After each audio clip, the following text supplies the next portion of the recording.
Hello, good morning students. आज का हमारा टॉपिक है रिलेशन एंड फंक्शंस। चलिए शुरुआत करते हैं रिलेशंस एंड फंक्शंस की। रिलेशंस को स्टार्ट करने से पहले हम इससे जुड़ा हुआ एक इम्पोर्टेंट टॉपिक देखते हैं जिसको हम बोलते हैं कार्टेशियन प्रोडक्ट।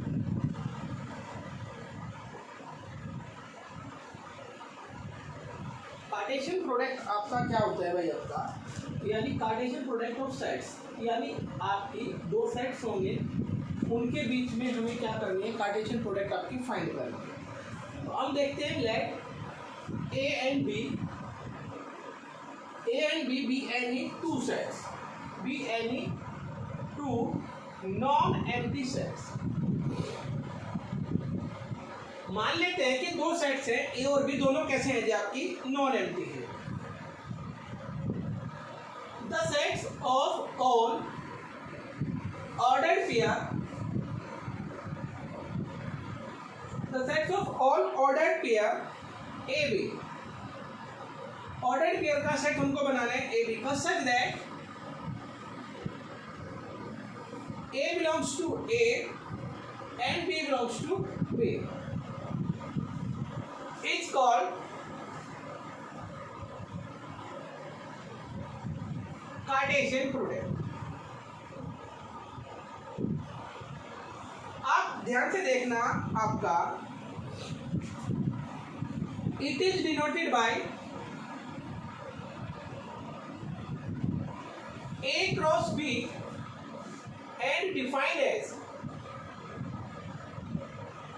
इसे ए क्रॉस बी से हम रिप्रेजेंट करते हैं जैसे A B, such that A belongs to A and B belongs to B. देखिए ध्यान से, हमने कहा कार्टेशियन प्रोडक्ट आपका क्या होता है कि मान लेते हैं दो सेट्स ए और बी है, दोनों कैसे हैं? Non empty set. Non empty sets का मतलब है कि ए के अंदर भी एटलीस्ट एक एलिमेंट होना चाहिए और बी के अंदर भी एटलीस्ट एक एलिमेंट होना चाहिए, ज्यादा उसके अंदर कितने भी हो सकते हैं। जो कार्टेशियन प्रोडक्ट होता है वो ऑर्डर्ड पेयर का सेट होता है। ऑर्डर्ड पेयर यानी ए बी आपका कोई ऑर्डर्ड पेयर है जिसका पहला एलिमेंट पहले सेट से और दूसरा एलिमेंट दूसरे सेट से बिलोंग करना चाहिए। इसको भी ए क्रॉस बी से रिप्रेजेंट करते हैं और डिफाइन करते हैं इसको ऐसे, यानी ए क्रॉस बी आपका एक सेट है किसका? ऑर्डर पेयर का, ए बी का, जहां पहला एलिमेंट पहले सेट से और दूसरा एलिमेंट आपका दूसरे सेट से आता है। कैसे निकालते हैं? मान लेते हैं हमारे पास एक सेट है 1 2 और एक है जी आपका ए और बी। अगर मैं ए क्रॉस बी निकालना चाहता हूं तो कैसे बनते हैं? 1 ए 1 बी 2 ए और 2b, तो निकल जाएगा आपका ए क्रॉस बी। या आपको अगर समझ में नहीं आया भाई, एक एग्जांपल हम और लेते हैं। मान लिया पी क्यू आर, आप जो भी बनाए हुए एग्जांपल लिख लीजिए, और मान लेते हैं बी आपका है जो आपका ए और बी। एक सेट ए है जिसके अंदर 3 एलिमेंट है, एक सेट बी है जिसके अंदर 2 एलिमेंट है। अगर मैं ए क्रॉस बी निकालता हूं तो कैसे निकालेंगे? फर्स्ट लेंगे इसका फर्स्ट के साथ, फर्स्ट इसका एलिमेंट लेंगे सेकंड के साथ, पहले का काम खत्म हो चुका है। फिर आपका इसका सेकंड लेंगे, इसका फर्स्ट, इसका सेकंड, इसका सेकंड, फिर आप लेंगे आर ए और आर बी। तो आपकी ये बन गई आपकी कार्टेशियन प्रोडक्ट। कार्टेशियन प्रोडक्ट में आप ए क्रॉस बी क्रॉस ए भी निकाल सकते हैं। जब बी क्रॉस ए निकालेंगे इसी का, तो आपको क्या करना? बी को पहले पढ़ना है, जैसे A P A Q A R, साथ में बी पी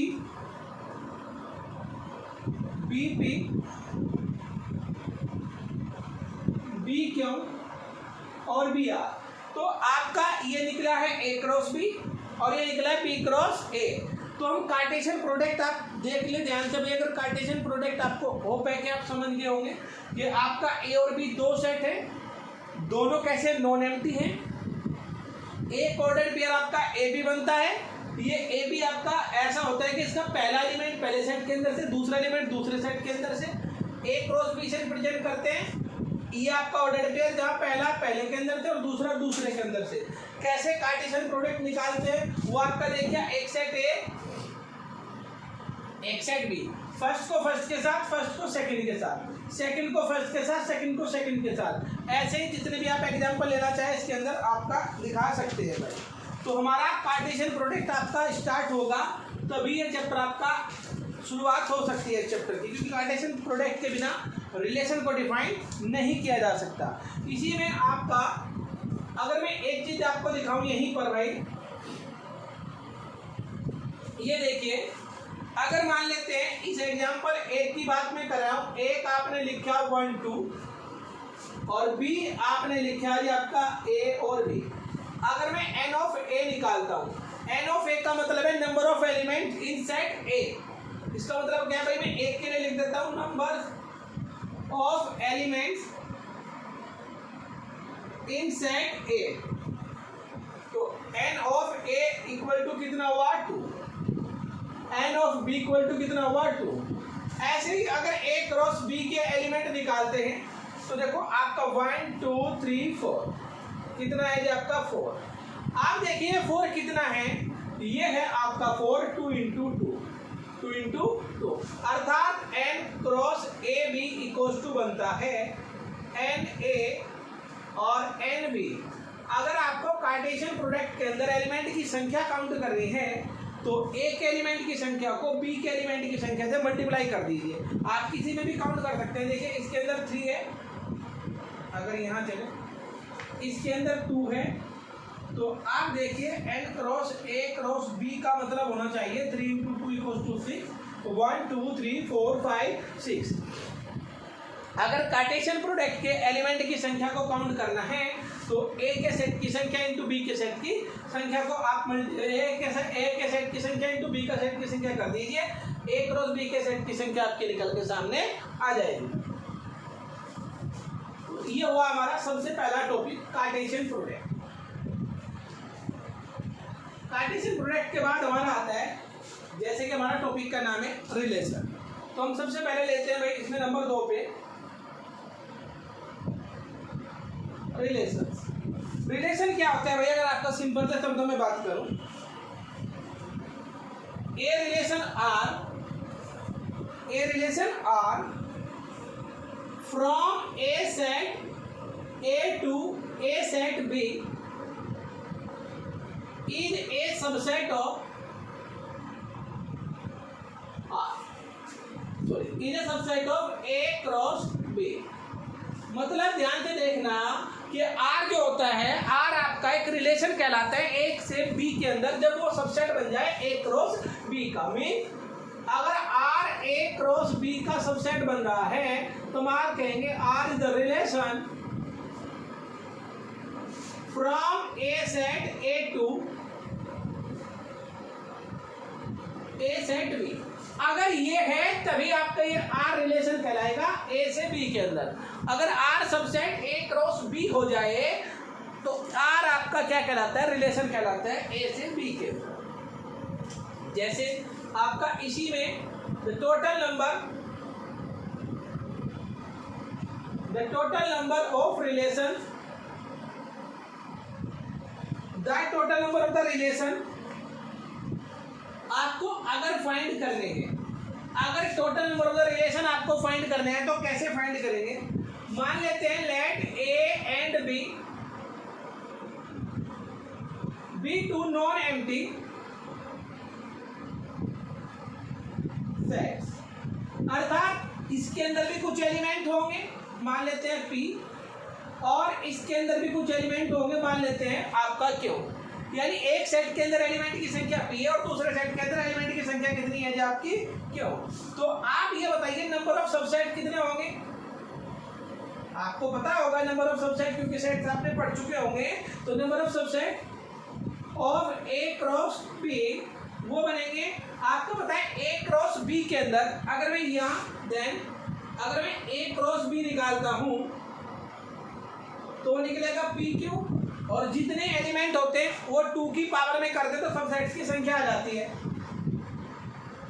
और ये यहाँ पर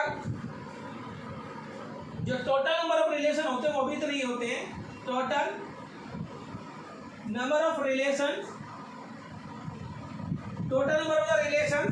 आपके फ्रॉम ए टू बी वो भी कितने होंगे 2 की पावर p क्यों, 2 की पावर p क्यों। ध्यान से देखना भाई, आपका रिलेशन क्या बताया, एक रिलेशन R जो होता है वो A क्रॉस B का सबसेट होता है। A क्रॉस B क्या चीज होती है, A क्रॉस B आपका जो होता है ये होता है Cartesian product of the two sets. A के एलिमेंट की संख्या इंटू P के एलिमेंट की संख्या को अगर कर दें तो वो निकल जाता है A क्रॉस B के अंदर एलिमेंट की संख्या। अगर आपको total number of the relation निकालने हैं तो A के एलिमेंट A सेट के अंदर जो एलिमेंट की संख्या है वो P और B के अंदर कितनी है क्यों, तो A क्रॉस B के अंदर कितनी होगी P क्यों। और सेट के अंदर जितने एलिमेंट होते हैं अगर सबसेट निकालने तो 2 की पावर, तो 2 की पावर P क्यों आपका क्या बन जाएगा सबसेट, और ये इसके अंदर क्या बनेंगे रिलेशन बनेंगे A से B के अंदर।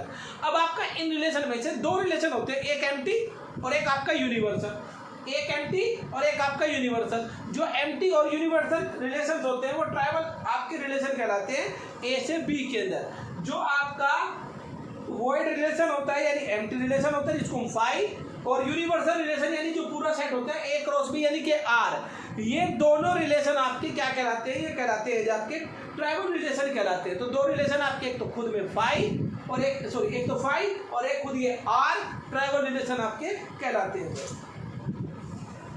रिलेशन के अंदर जैसे हम शुरुआत करते हैं भाई, मान लिया हमने रिलेशन की डेफिनेशन लिखी है, अभी रिलेशन की डेफिनेशन लिखी हमने ये भाई R मान लेते हैं एक रिलेशन है ये वाला A B such that A belongs to A and B belongs to B है। तो इसी से रिलेटेड आपके दो टर्म और आते हैं इसके अंदर, एक डोमेन ऑफ R और एक आता है range of R। Domain of R और रेंज ऑफ R। तो डोमेन आपकी क्या होती है, अगर मैं देखता हूं तो जो आपका ये रिलेशन रखा हुआ है इसका ऑर्डर्ड पेयर है, इस ऑर्डर्ड पेयर में जो पहले वाला एलिमेंट होता है उसका एक सेट बना दिया जाए तो वो डोमेन ऑफ R कहलाती है। यानी the set of all first component, the set of all first components of ordered pair of the ordered pair of R is called domain of R। कि भाई जो ये ऑर्डर्ड पेयर है, इस ordered pair में जो पहला कंपोनेंट है, जो पहला कंपोनेंट है उनके एक सेट बना दिया जाए तो वो क्या कहलाती है, डोमेन कहलाती है। अर्थात अगर डोमेन ऑफ R निकालेंगे तो डोमेन ऑफ R होगा A such that A B belongs to R। यानी उन A B का पहला कंपोनेंट जो R को बिलोंग करते हैं, ध्यान रखें ना किसी का भी पहला कंपोनेंट नहीं, उन A B का मतलब उस पेयर का पहला कंपोनेंट जो R को बिलोंग करते हैं आपकी डोमेन कहलाती है। ऐसे ही अगर आपको रेंज करनी है तो यहाँ लिखेंगे the set of all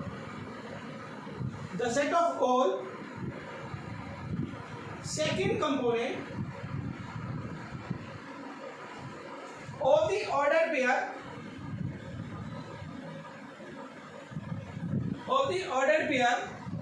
of R is called range of R। अर्थात अगर रेंज ऑफ R निकालनी है तो वो कहलाएगा B such that A B belongs to R। Means उन ऑर्डर्ड पेयर का पहला कंपोनेंट जो R को बिलोंग करते हैं, यानी ये ऑर्डर्ड पेयर है, इस ऑर्डर्ड पेयर का सेकंड कंपोनेंट आपका क्या कहलाता है, रेंज के अंदर आता है, और इसी ऑर्डर्ड पेयर का फर्स्ट कंपोनेंट आपका डोमेन के अंदर आता है। तो डोमेन और रेंज आपका कहीं भी लिखा हुआ है, मान लेते हैं एक में आपका R लिखता हूं, देखिए ध्यान से,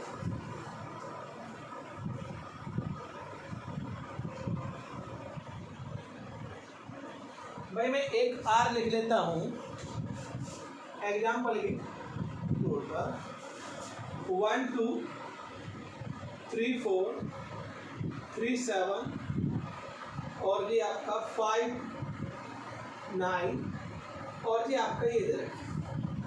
अगर आपका डोमेन पूछता है इसकी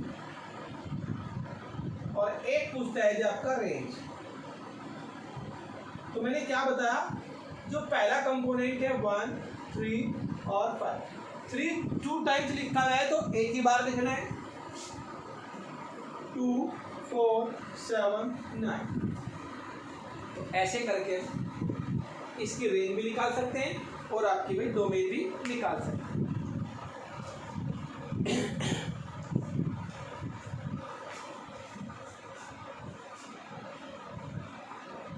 देखिए भाई हमारा कार्टेशियन प्रोडक्ट के बाद हमारा आया रिलेशन की डेफिनेशन। रिलेशन की डेफिनेशन से जुड़े हुए दो पार्ट्स हैं जो आपके, एक आपका है डोमेन और एक आपका है रेंज। अब आपका आता है इसी में नंबर 3 पर, वो आता है इनवर्स रिलेशन।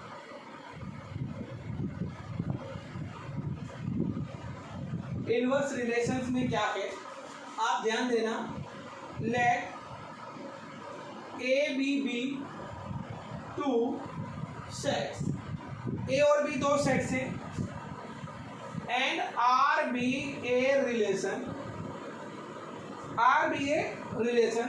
फ्रॉम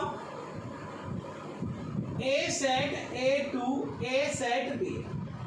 आर आपका एक रिलेशन है एक सेट ए से एक सेट बी के अंदर। द इनवर्स ऑफ आर, जो आर का इनवर्स है, denoted by R inverse and defined as, कि भाई जो आर का इनवर्स है वो ऐसे रिप्रेजेंट किया जाता है। आर आपको पता था ये था,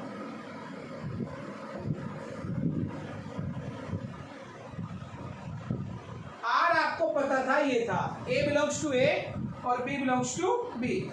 अब आप ध्यान देना, जो आपका ये होगा B A such that A B belongs to R, मतलब जो आर के अंदर है उसका आप उल्टा कर दीजिए, रेंज को डोमेन और डोमेन को रेंज बना दीजिए, तो आर इनवर्स आपका निकल के सामने आ जाएगा। दिस इंप्लाइज दैट, इसका मतलब क्या है कि अगर ए बी आर को बिलोंग कर रहा तो बी ए किसे बिलोंग करेगा, आर इनवर्स को बिलोंग करेगा। अगर A B belongs to R तो बी ए किसे बिलोंग करेगा, आर इनवर्स को बिलोंग करेगा। यहीं से वो डेफिनेशन आप दे सकते हैं जो आपको बोल रहा। क्या बनता है जो आपका यहाँ पर, इससे अगर मैं एक बात करूँ नोट की, कि भाई आपका जो डोमेन ऑफ आर है वो बनेगी रेंज ऑफ आर इनवर्स, और जो यहाँ से रेंज ऑफ आर है वो बनेगी डोम ऑफ आर इनवर्स। तो यानी रेंज आपकी डोमेन में, डोमेन आपकी किस में कन्वर्ट हो जाती है, रेंज में कन्वर्ट हो जाती है। इनवर्स आपका क्या होता है, मान लिया आपका ध्यान से हमारी जो रिलेशन है ए से बी में है, तो जो आपका आर इनवर्स होता है वो बी टू ए में हो जाता है, ये भी ध्यान रखना। ये जो रिलेशन है ए टू बी में बना हुआ है, तो आर इनवर्स किस में बनेगा, are inverse is also a relation जिसको हम इनवर्स रिलेशन कहते हैं, फ्रॉम बी टू ए। तो आपका ये बी टू ए बनेगा। अगर ये ए टू बी था, ये आपकी डोमेन थी, ये रेंज थी, यहाँ पे ये डोमेन है, ये रेंज है, यानी आर की जो डोमेन है वो रेंज बन जाएगी आर इनवर्स की, और जो आर की रेंज है वो डोमेन बन जाएगी आर इनवर्स की। भाई आप देखिए आपको समझ में आ पा रहा है नहीं, हमने पहले नंबर पे रिलेशन और नंबर 2 पे है इनवर्स आपका रिलेशन। चलिए इनसे रिलेटेड कुछ एक आधा एग्जांपल देखते हैं, कुछ एक छोटा सा जो आपका नंबरिंग का हमने देखा था अभी कि नंबर ऑफ द रिलेशन अगर आ जाए आपके एग्जाम में, आए हुए भी है भाई, आपका जे मीन्स के एग्जाम में आपका क्वेश्चन आया हुआ है, 2012 में भी आता है। अभी जो मेरे सामने क्वेश्चन है, अगर मान लिया ए आपका कोई सेट है 1 2 3, तो क्वेश्चन पूछा था the total number of district relations, और यहाँ क्वेश्चन मार्क में 4 ऑप्शन दे रखे थे आपके। मान लिया ये दे दें 2 की पावर 3, 2 की पावर 6, 2 की पावर 9 और 2 की पावर 12। इसी टाइप का क्वेश्चन था जो आपका नंबरिंग आपकी, जो ये ऑप्शन शायद अलग भी हो, अगर मैं इसमें करता हूँ a इक्वल टू कितना है 1 2 3, तो आपको यहाँ से देखना होगा number of element in a equal to कितना 3। रिलेशन क्या होता है, कार्टेशियन प्रोडक्ट है। अब एक ही सेट दे रखा a, जब एक ही सेट a गिवन है तो आपका अगर हम number of a cross a निकालने पड़ेंगे, क्योंकि रिलेशन क्या बनेगा a से a के अंदर बनेगा, तो इसका मतलब होगा na और इंटू na का मतलब 3 और 3 इक्वल टू कितना r, तो इसलिए बनेगा टोटल नंबर ऑफ रिलेशंस वो बनेंगे 2 की पावर 9। देखिए भाई, अगर a और b देता और रिलेशन देता a से b के अंदर, तो na निकालते और n भी निकालते, दोनों की प्रोडक्ट करते। मान लिया एक एग्जांपल में दे देता हूँ, चलिए 1 2 3 और b देता हूँ जो आपका a भी, और जो उसने पूछा है total number of relation from a to b। यहाँ अंडरस्टूड है एक ही सेट है तो रिलेशन बनेगा a टू a, तो इसका मतलब होगा आपका देखो 2 की पावर 3 इंटू 2 यानी 2 की power 6। Reason n of a equals to कितना है 3, n of b equals to कितना है 2, तो n of a cross b अगर मैं निकालूंगा तो वो बनेगा n of a into n of b, यानी 3 इंटू 2 इक्वल्स टू कितना 6, और तब टोटल ऑफ नंबर रिलेशन कितने बनते हैं आपके 2 की पावर 6 बनेंगे। तो आपका ध्यान से देखना भाई, ये दोनों क्वेश्चन आपके ये a टू a के अंदर बना हुआ है और ये a टू b के अंदर बना हुआ है, तो total number of the relation अगर आपके पूछेंगे तो आप इसी से, ये एग्जाम में आवा जेईई मेंस के भाई आपका।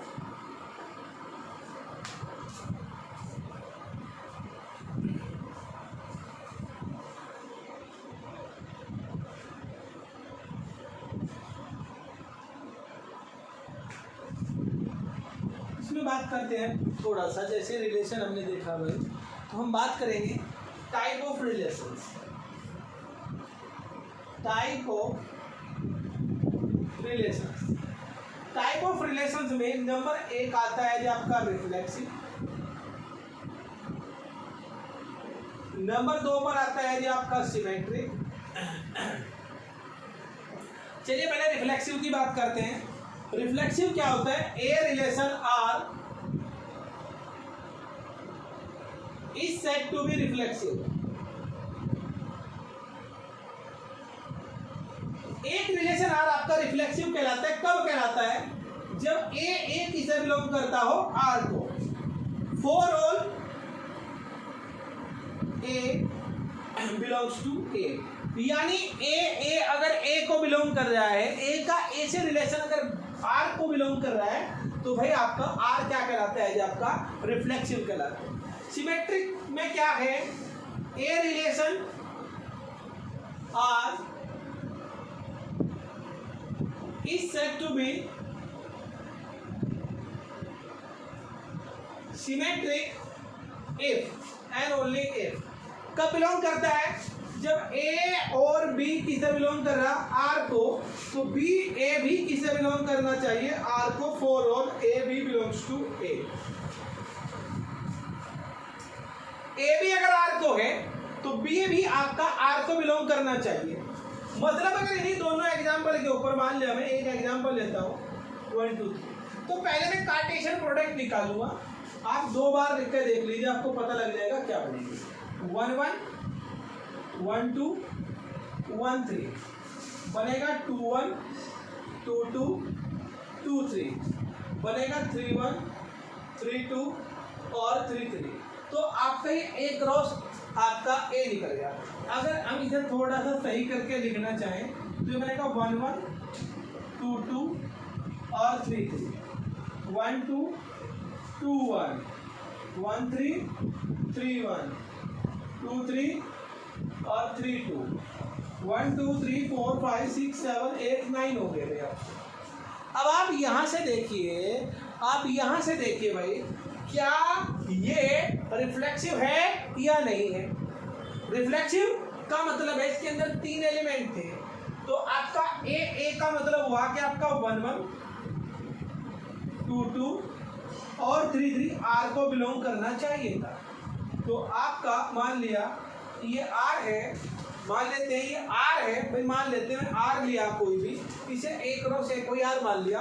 अगर मैं देख रहा 1 1 1 2 2 3 3 किसे बिलोंग कर रहा आर को, तो आर को बिलोंग करने का मतलब है प्रत्येक एक के लिए ये कंडीशन आर को फॉलो कर रही है, तो ये बनेगा जी आपका रिफ्लेक्सिव।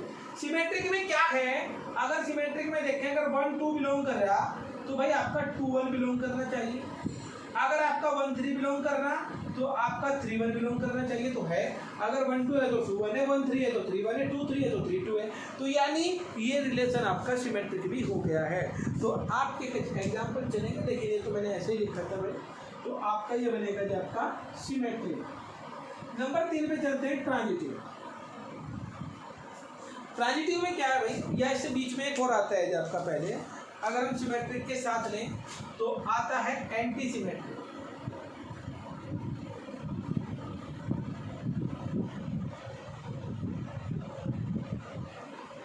एंटी सिमेट्रिक में क्या है भाई आपका, a relation R on a set A is said to be anti-symmetric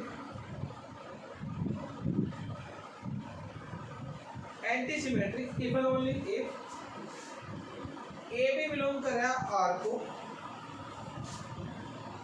and B भी किसे बिलोंग करता हो R को, लेकिन कब करता हो, जब A इक्वल टू हो B।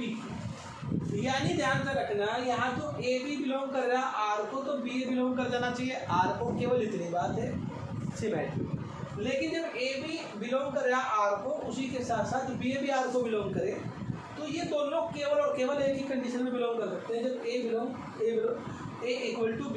अगर A इक्वल टू B वाली कंडीशन हटा दी जाए तो ये सिमेट्रिक है, अगर A बराबर B वाली कंडीशन लगा दी जाए तो ये कहलाती है एंटी सिमेट्रिक।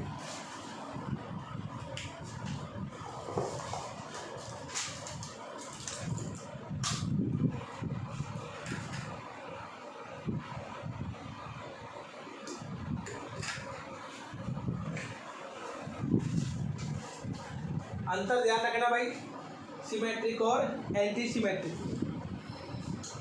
नंबर आपका अगर 4 देखें, यही देख लेते हैं भाई, आपका 4 आते हैं ट्रांजिटिव।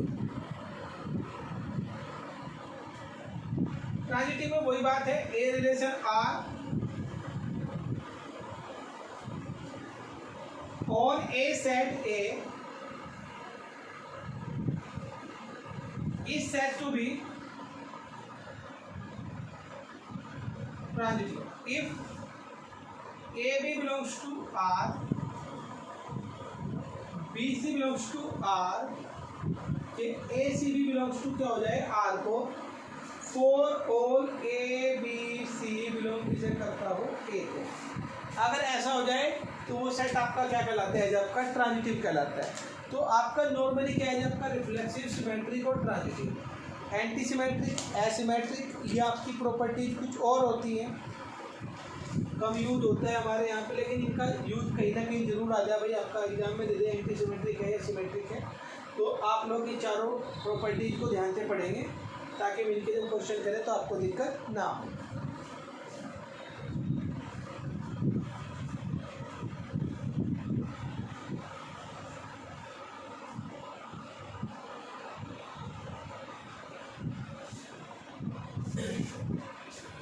अब है जी हमारा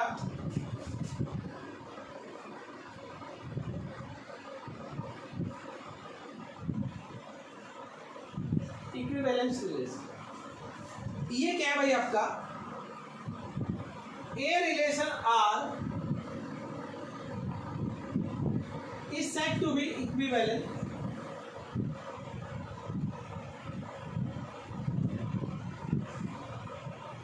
इफ नंबर 1 ये आपका हो रिफ्लेक्सिव,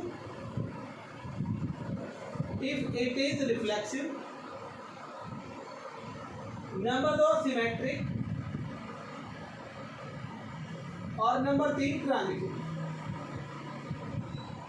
अगर कोई रिलेशन आपका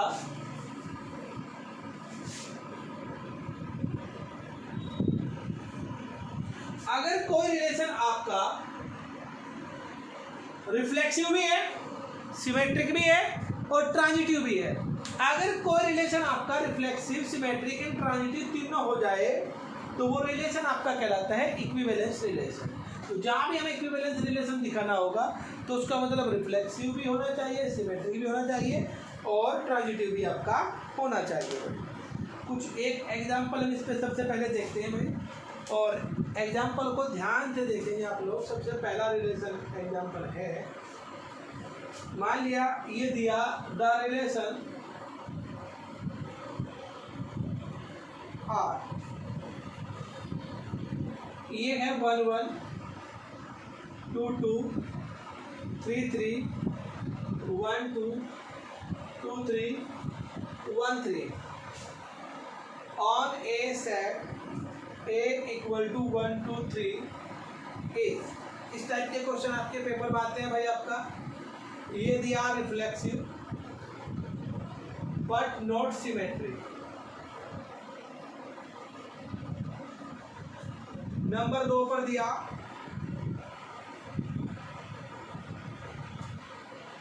रिफ्लेक्सिव बट नॉट ट्रांजिटिव।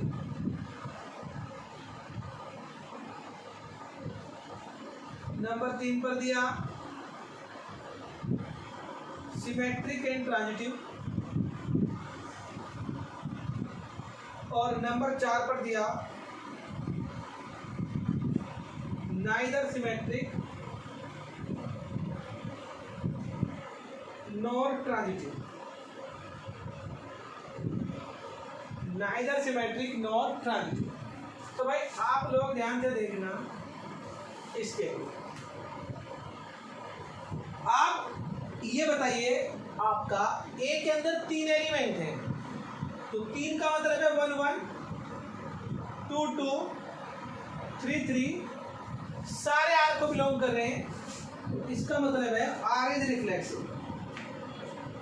इसका मतलब क्या बन गया भाई, आर इज रिफ्लेक्सिव। आर आपका रिफ्लेक्सिव तो है। नंबर 2 पर आप यहां से उठाइए 1 2, तो आपका देखना है क्या 2 1 आर के अंदर है 1 1 2 2 3 3 1 2।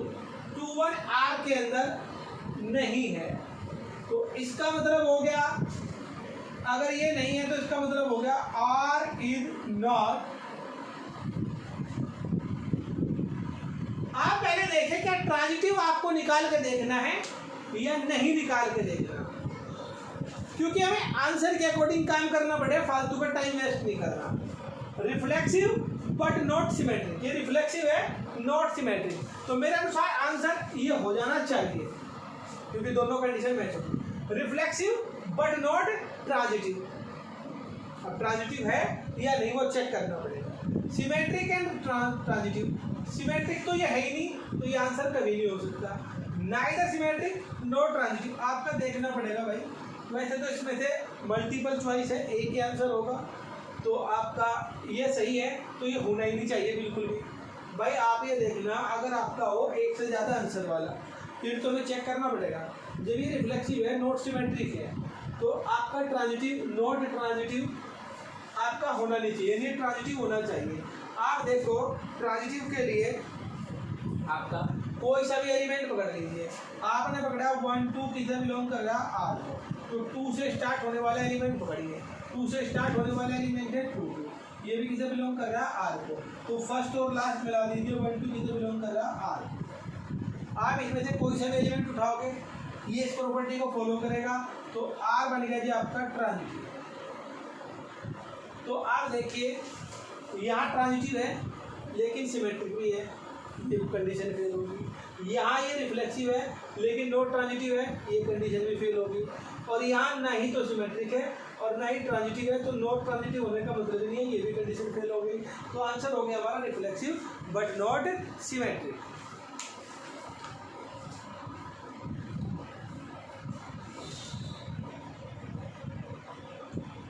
चलिए भाई एक एग्जाम्पल और देखते हैं।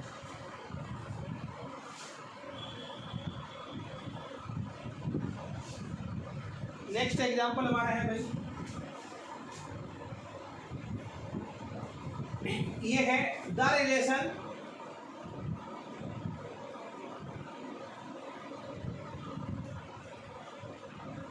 less than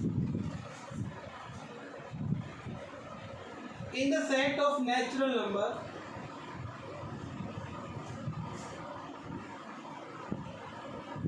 is, यानी वही आपके ऑब्जेक्टिव है, तो आपकी सारी कंडीशन आपकी रख के मिलेंगी। ए पहला है ओनली सिमेट्रिक,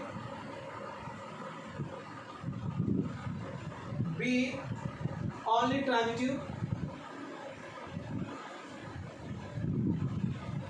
सी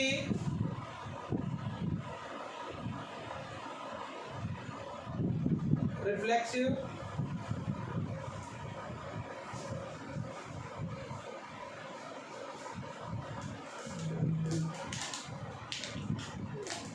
आपका ये हो गया। अब आपका सॉल्यूशन देखना, लेस देन आपका रिलेशन है। आप ध्यान से देखना, मैं आपका कंडीशन बताऊं। पहले नंबर पर किसी नंबर का उसी नंबर से रिलेशन होना चाहिए। तो अगर मैं करता हूं ए अगर आर को बिलोंग कर रहा है तो ये तभी करना चाहिए था जब ए लेस देन आपका हो बी से और ए का। आप पहले बताइए, अगर मैं इसे उल्टा लिखूं भाई, क्या कोई नंबर अपने से छोटा हो सकता है? ए से लेस नहीं हो सकता, तो इसका मतलब है ए आर को बिलोंग नहीं कर सकता। और जब ये आर को बिलोंग नहीं कर सकता तो इसका मतलब है कि भाई R is not reflexive, R कभी रिफ्लेक्सिव हो ही नहीं सकता।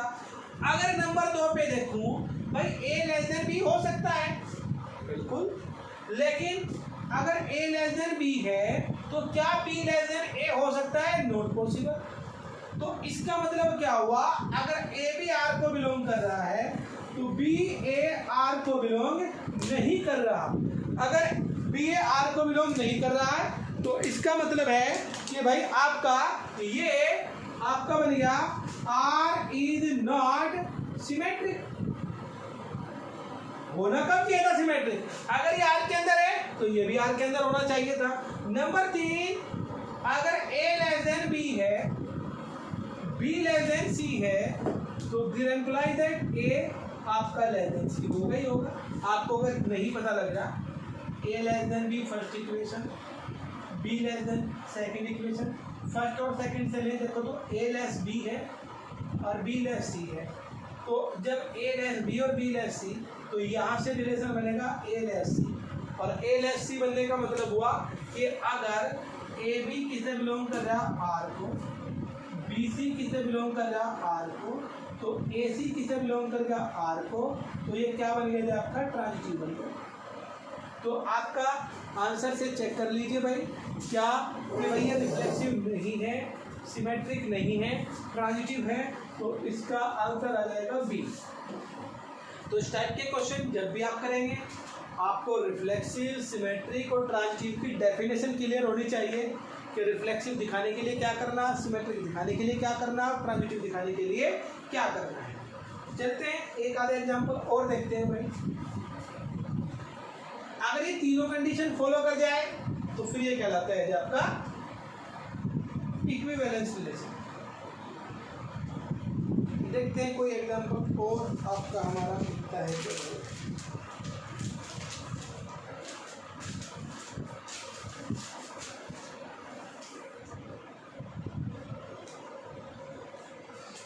देखिए भाई एक एग्जांपल और देखते हैं। मान लिया r इक्वल टू ये गिवन है जी आपका 1 3 4 2 2 4 2 3 3 1 be a relation on the set A equal to 1 2 3 4, then the relation R is, क्या क्या ऑप्शन है भाई वो लिख देता हूं। रिफ्लेक्सिव, ट्रांजिटिव, नॉट सिमेट्रिक,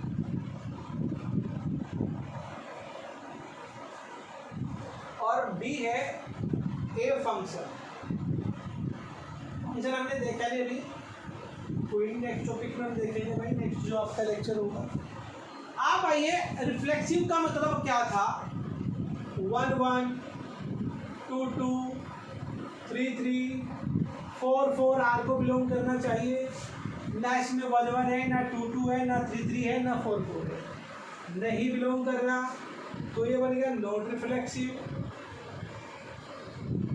तो पहला ऑप्शन था रिफ्लेक्सिव, गलत हो गया। उसके बाद देखो, अगर आपका 1 3 है आर के अंदर, तो 3 1 बिलोंग कर रहा है, कोई दिक्कत नहीं, इसे देखने की जरूरत नहीं है। 4 2 है तो 2 4 भी बिलोंग कर रहा है, देखने की जरूरत नहीं है। 2 3 है तो 3 2 होना चाहिए था। तो अगर 2 3 बिलोंग कर रहा है आर को, तो हमारा था 3 2 बिलोंग करना चाहिए आर को। देख लीजिए 3 2 इसके अंदर है क्या? नहीं है, तो इसका मतलब हो गया नॉट आपका सिमेट्रिक। अब आप देखिए इसके ऑप्शन क्या थे? नॉट रिफ्लेक्सिव ये है नहीं, नॉट सिमेट्रिक हमारा है और इसका भी है, तो मैच हो गया। और जो कि सिंगल चॉइस क्वेश्चन है तो आंसर यही आ गया, तो हमें ये चेक करने की जरूरत नहीं है, ये चेक करने की जरूरत है नहीं। लेकिन अगर कोई पूछे फंक्शन क्यों नहीं है, तो देखो 1 की इमेज 3, 4 की इमेज 2, 2 की इमेज 4, 2 की इमेज 3, तो देखो यहाँ आपका एक तो 2 4 बिलोंग कर रहा है आर को, और एक 2 3 बिलोंग कर रहा है आर को, तो एक ही एलिमेंट की 2 इमेज हो गई।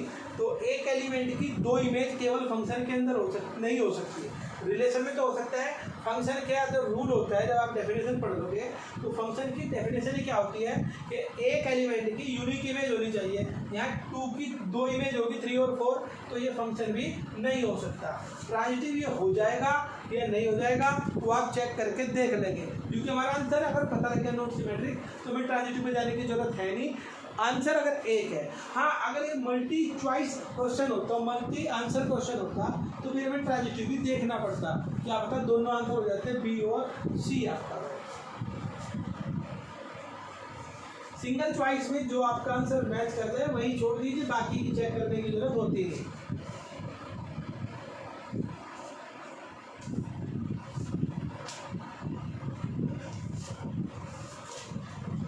एक क्वेश्चन और देखते हैं भाई, ये दिया है आपका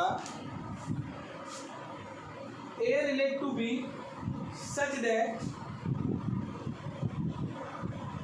the mode of A less than B, then R is, R कैसा होगा? Reflexive, number 2 symmetric, number 3 transitive, और डी होगा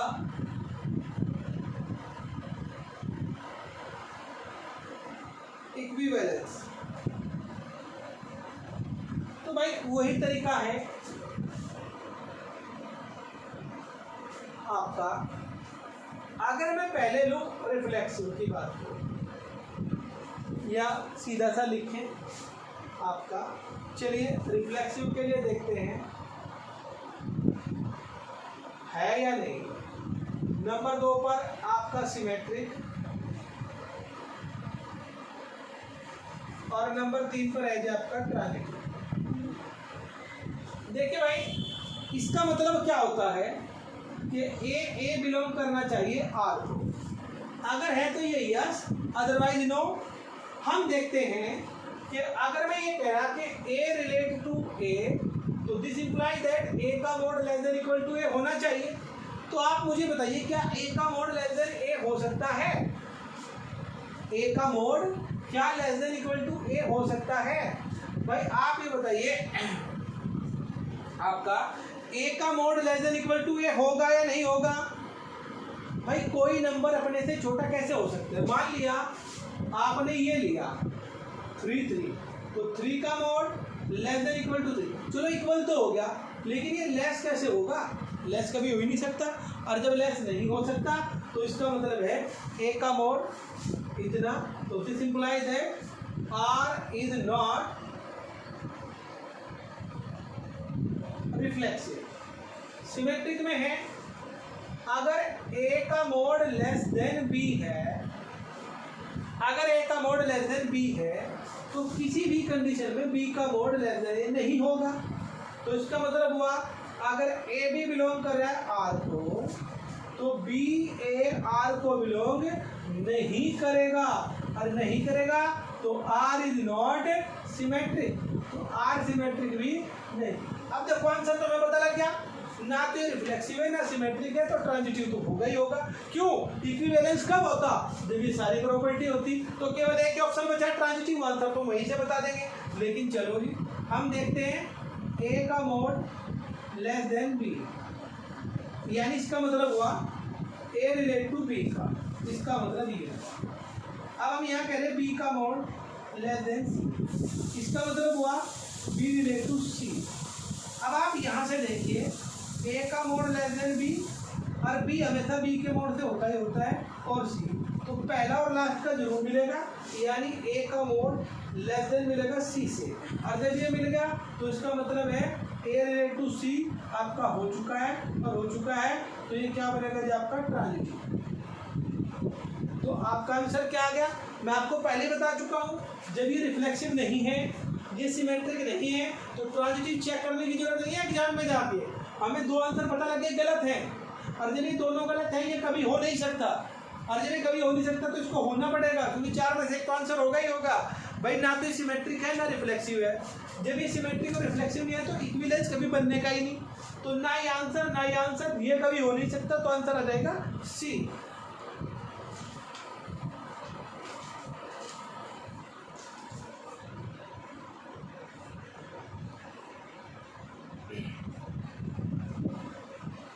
देखिए भाई,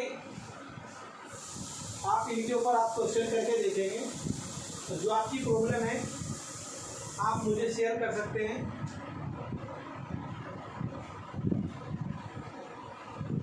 कमेंट बॉक्स में जाके आप डाल देंगे, आपका आंसर का रिप्लाई किया जाएगा। अब आपका एक चीज़ है भाई बहुत इंपॉर्टेंट, ये डायरेक्ट आपके क्वेश्चन आ सकते हैं। Number of relation in any set, किसी भी सेट में अगर रिलेशन की संख्या फाइंड करनी हो, जैसे नंबर 1 पर है नंबर ऑफ टोटल रिलेशन, आपको बता चुका हूं आज भी नंबर ऑफ टोटल रिलेशन। अगर इन एनी सेट ए के अंदर मानना हो, मैं तब की बात कर रहा हूं भाई। अब आपको पता है, अर्थात एन ऑफ ए बराबर मान लिया हमने एन है, तो ए के अंदर टोटल रिलेशन होंगे 2 की पावर n इंटू एन, अर्थात 2 की पावर n स्क्वायर। भाई n इंटू एम तो 2 की पावर mn लिखते थे, p क्यों लिखते थे? जब n इंटू एन हो जाएगा तो n स्क्वायर बन जाएगा। अगर नंबर 2 पे बात करें, नंबर ऑफ आपका रिफ्लेक्सिव रिलेशन जो बनेंगे वो बनेंगे 2 की power n square minus n। Number 3 है नंबर ऑफ आपका इररिफ्लेक्सिव रिलेशन। इररिफ्लेक्सिव रिलेशन की संख्या भी आपकी यही होती है। नंबर 4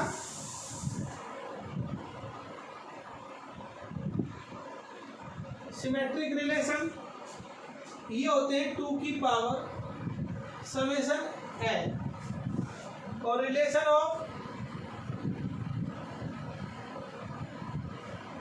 एसिमेट्रिक रिलेशन, ये होता है 3 की पावर सिग्मा n माइनस 1। और एक होता है एंटी सिमेट्रिक रिलेशन, और ये होता है 2 की पावर n इतना। तो ये डायरेक्ट आपके फॉर्मूले हैं भाई, याद कर लें। इसमें क्या है, आपका अगर न्यूमेरिकल क्वेश्चन आता भी है तो बिल्कुल सिंपल आएगा, सेट के अंदर एलिमेंट ही देगा भाई। मान लिया आपका, अगर मैं ये मान लूँ कि भाई n ऑफ a बराबर 4 है, और इसकी नंबरिंग पूछी तो 2 की पावर 4 का स्क्वायर माइनस 4, 16 माइनस 4 2 की पावर 12, आंसर आ गया डायरेक्ट।